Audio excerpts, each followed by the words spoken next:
into the story.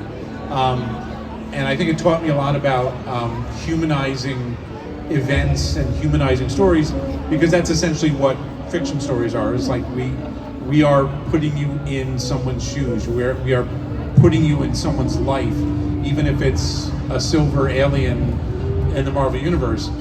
It's still a story about a person, and we want you to identify with that person and feel like you need to know what happens to that person next. So the journalism experience, even though it was, just probably 3-4 years total, was really invaluable, and I still rely on a lot of that stuff now. I think if you want to write comics, doing some journalism is not the worst way to start. That's a very insightful answer, Ron. Thank you. Also, Ron, you have been writing comics for over 3 decades now, right? And you have obviously seen a lot of ups and downs in the industry.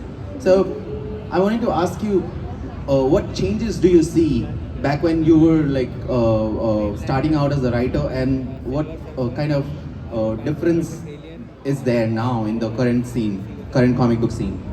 Well, the biggest change is I didn't get flown to India to be at conventions when I started my career.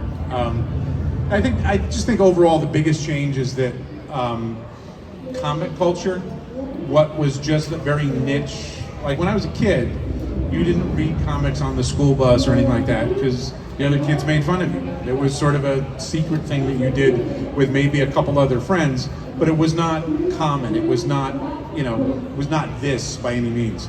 I think the biggest difference is that our comic culture, thanks to television to a certain extent, but movies very much so, is now worldwide culture.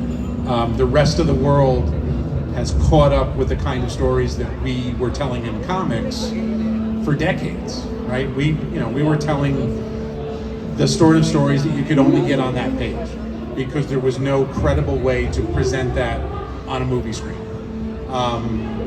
Now we can tell any kind of story in a movie because we can show that. We can show